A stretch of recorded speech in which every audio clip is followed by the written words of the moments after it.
Hai guys, ketemu lagi dengan saya Ayumi Hasminuyun dari kelas 28A. Salam sukses buat generasi penerus bangsa dimanapun Anda berada.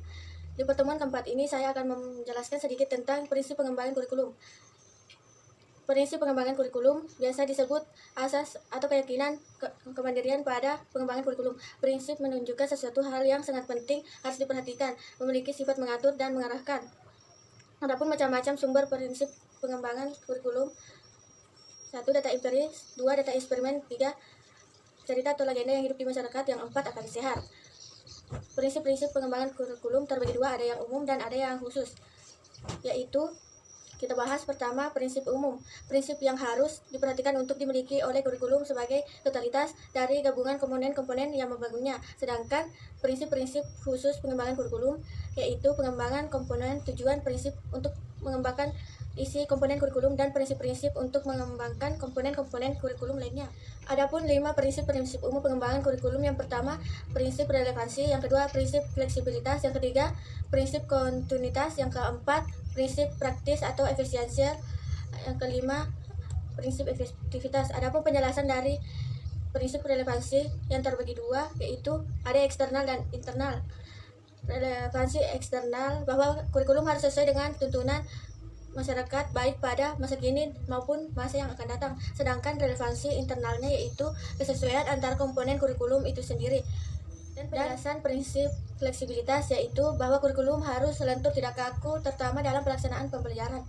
Dalam kurikulum harus terdapat sistem mampu memberikan alternatif dalam pencapaian tujuan melalui berbagai metode atau cara-cara tertentu sesuai dengan situasi tertentu dan kondisi tertentu. Yang ketiga, ada prinsip kontinuitas, yaitu kurikulum dikembangkan secara berkesinambungan, meliputi kesinambungan antar kelas atau antar jenjang pendidikan. Tujuannya agar proses pembelajaran siswa bisa maju secara sistematis. Prinsip praktis atau efisiensi kurikulum ini dikembangkan dengan memperhatikan aplikasi di lapangan. Yang kedua, kurikulum harus bisa diterapkan dalam praktik pendidikan dalam situasi dan kondisi tertentu. Prinsip efektivitas yaitu merujuk pada pengertian bahwa kurikulum selalu berorientasi pada tujuan. Kejelasan tujuan akan mengarahkan dalam pemilihan dan penentuan isi, metode, dan sistem evaluasi, serta metode konsep kurikulum apa yang akan digunakan. Oliva menggunakan istilah aksio untuk mewadahi keagamaan dan karakteristik prinsip pengembangan kurikulum. Adapun prinsip khusus pengembangan kurikulum: yang pertama, prinsip penentuan tujuan pendidikan; yang kedua, prinsip pemilihan isi pendidikan; yang ketiga, prinsip pemilihan proses pembelajaran mengajar; yang keempat, prinsip pemilihan media dan alat pengajaran; yang kelima, prinsip berkenaan dengan penilaian. Adapun prinsip yang berkenaan dengan tujuan pendidikan yaitu bersumber pada ketentuan dan kebijakan pemerintah. Yang kedua, survei mengenai persepsi orang tua atau masyarakat tentang kebutuhan mereka. Yang ketiga, survei tentang pandangan para ahli dalam bidang tertentu. Yang keempat, bersumber dari survei dari sumber daya manusia. Yang kelima, bersumber dari pengalaman negara lain dalam masalah yang sama.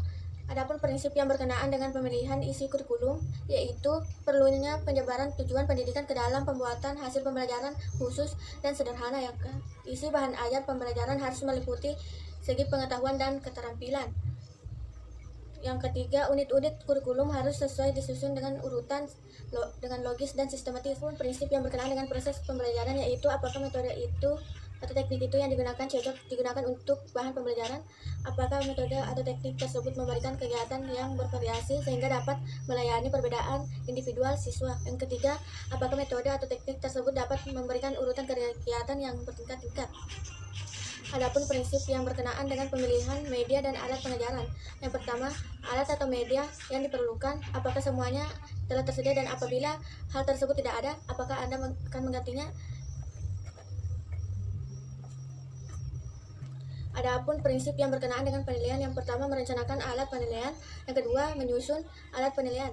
Hal yang harus diperhatikan dalam fase perencanaan nilai: yang pertama, bagaimana karakteristik kelas dan tingkat kelompok yang dites; yang kedua, berapa lama waktu yang diperlukan untuk pelaksanaan teks; yang ketiga, berapa banyak kuota teks yang disusun. Ada langkah dalam penyusunan alat penilaian: yang pertama, rumusan tujuan pendidikan umum dalam ranah kognitif, afektif, dan psikomotor; yang kedua, uraikan ke dalam bentuk tingkah laku murid yang dapat diamati; yang ketiga, hubungkan dengan bahan pembelajaran; yang keempat, tuliskan menuliskan butir-butir teks. Ya, itulah tadi yang sempat saya jelaskan. Semoga bermanfaat bagi teman-teman dimanapun Anda berada. Salam sukses buat generasi penerus bangsa dimanapun Anda berada. Jangan lupa like, comment, and subscribe. Sampai jumpa minggu depan guys. Salam sukses.